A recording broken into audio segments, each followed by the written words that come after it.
भाग म्हणजे आपले क्रिस्टल व्हाईट क्लिअर टीथ याबद्दल आपण आज शिकणार आहोत. तर डायजेस्टिव्ह सिस्टीम मध्ये आपले किती टीथ असतात, त्यांचा रोल काय आहे हे आपण आज जाणून घेणार आहोत.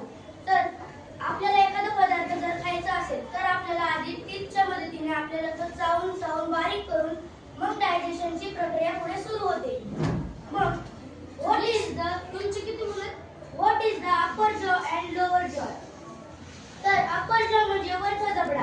एक मुलगा दोन मुली. वरच्या जबड्यामध्ये आपले किती दात असतात? तर आपल्याला एकूण 32 दात असतात. तर 32 भागिले 2 केलं तर आपल्या वरच्या जबड्यामध्ये जे आहे ते 16 दात असतात आणि खालच्या जबड्यामध्ये म्हणजे लोअर जॉ मध्ये आपल्या खालच्या जबड्यामध्ये आपल्याला 16 दात असतात. असे एकूण आपले 32 दात असतात. तर आपला वरचा जो जबडा आहे, आपला जो वरचा जबडा आहे तो आपण मूव्ह करू शकत नाही, परंतु जो आपला लोअर जॉ आहे तो आपण मूव्ह करू शकतो. आपल्याला दात कितव्या वर्षी, आपल्याला दात कधी येतात व कधीपर्यंत येतात? आपल्याला दात आयुष्यभरात फक्त 2दा येतात. ते आपल्याला आपण लहान असतो जेव्हा 5-6 महिन्याचे असतो तेव्हा आपल्याला दुधाचे दात म्हणजे खावट्यासारखे छोटे छोटे दात येत असतात. ते दात कधी पडतात? तर आपण जेव्हा 6-7 वर्षाचे असतो तेव्हा ते दात पडत असतात आणि आपल्याला परमनंट टीथ येत असतात. ते परमनंट टीथ जे आहेत ते 28 टीथ येत असतात. 28 टीथ येत असतात. ते टीथ आपल्याला शेवटी 4 अक्कल दाढा येत असतात. आपले टीथ जर खराब झाले, त्यांना जर रूट कॅनल हार्डेस्ट जो भाग असतो आपल्या जर हाताच्या बोनला, आपल्या हाताला जर फ्रॅक्चर झालं तर ते आठवडा महिन्यानी एकदा तरी रिपेअर होत असतं.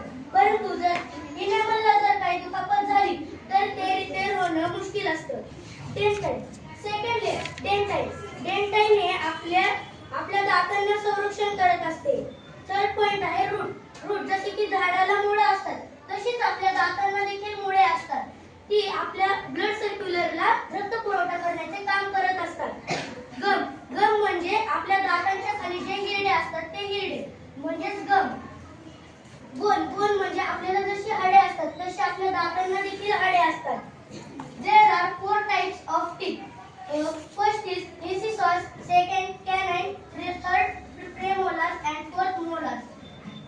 Incisors म्हणजे पटासीचे दात. हे incisors जे आहेत ते आपल्याला 8 दात असतात. इथे 4 आणि इथे 4.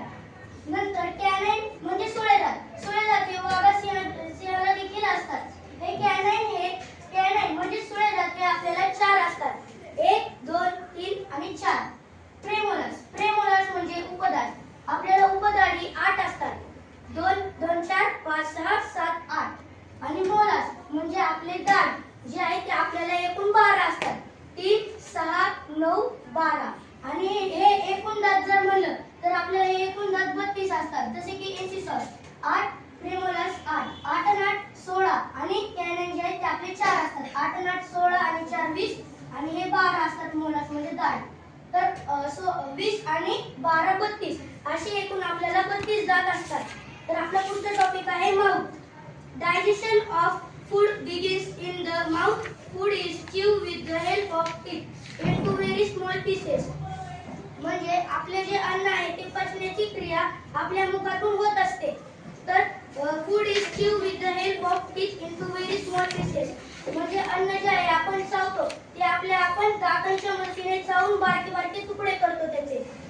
तर आता आपण बघणार आहोत डायजेशनची definition. Conversion of food into a soluble from and its absorption into the blood is called digestion. म्हणजे की आपण खाल्लेल्या अन्नाचे विद्राव्य घटकात होणे आणि ते रक्तात मिसळणे याला आपण डायजेशन म्हणजे अन्नपचन असे म्हणतो. धन्यवाद.